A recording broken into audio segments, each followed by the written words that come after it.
Very big welcome to you, my dear Aries, and a big welcome to the other zodiac signs that are here for an inspiration.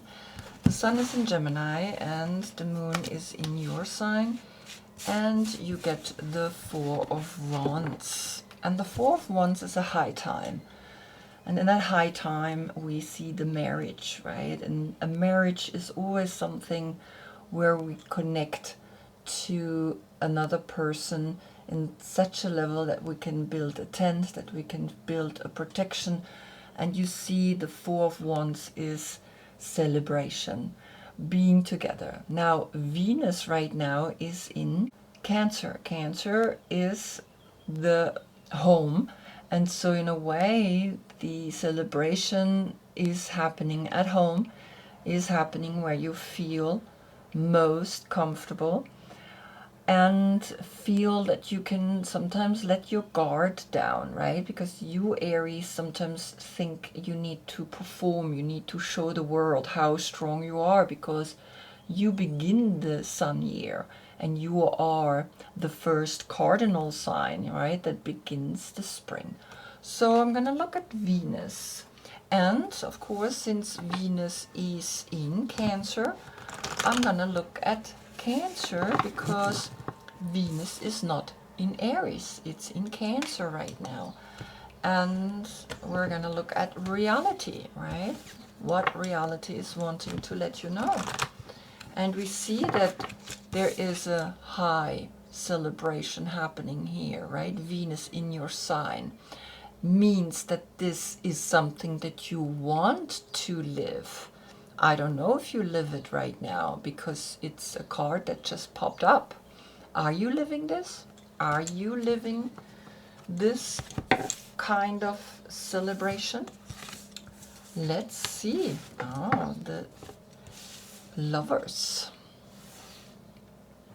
So it could be, right, that you have to decide between these two women.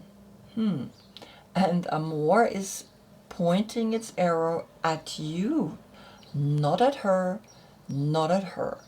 And what's interesting, we see her from the back, and her, we see her from the front. We see also a path, right, where one foot is here with her, with the red stocking, and the other foot is here with her, with the green stocking. And so the 4 and the 6 is a 10, and the 10 is a new cycle.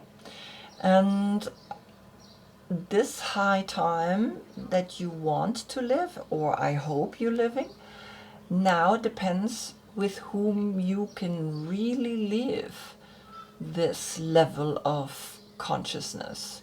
It's a strong consciousness, right? And the 10 again is that new cycle. So we're going to see what Cancer is saying to all of that. Because what's fascinating here, right, the Lovers is the 6, the self-love is that moment of like, okay, I understand the stability in the 4, I understand then that the 6 comes to that point where I cross my arms and I find deep within, and it's almost like he doesn't want or she doesn't want any of these two.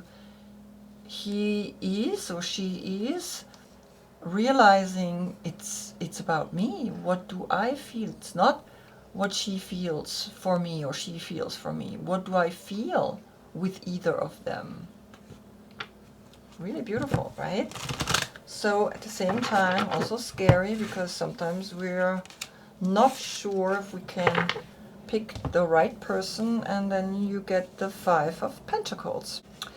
And that's Mercury in Taurus, but Mercury is in Cancer. And so you lack the money. The 10 and the 5 is the 15. At work you're not satisfied, so maybe it's not a high time where you decide who you're going to marry. It's maybe a high time that is now needed to be taken to the next level at work. Mercury is the Magician, Taurus is the financial institutions, or are the financial institutions.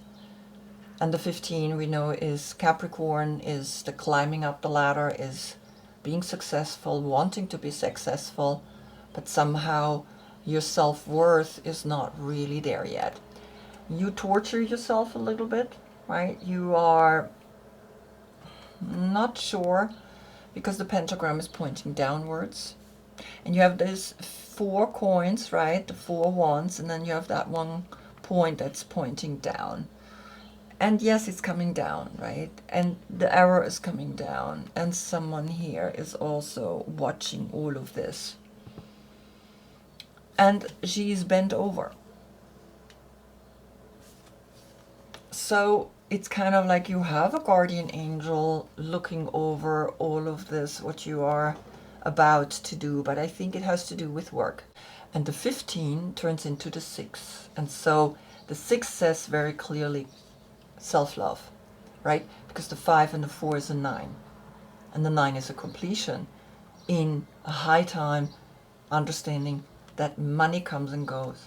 And it's really interesting because money does this loop, right? I work, and I make money, and then I'm like relieved, and then I'm going down, and I'm like, oh God, you know, I let go a little bit, I enjoy myself, and then it's kind of anxiety, and so there's this constant loop. But what you need to do is, like, you need to stay in the center, because it's you're not going up, you're not going down, you're staying constantly in the center. And this is what this arrow is saying: stay in your center.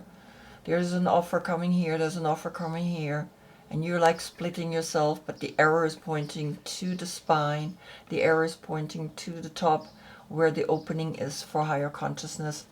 And this is where also the guardian angel is, right? And you recognize that here, in this point where the head would usually be, right? The head is here, but the head is now down, and it's saying, yeah, focus on your self-worth, because the 6, that self-worth and self-love go together.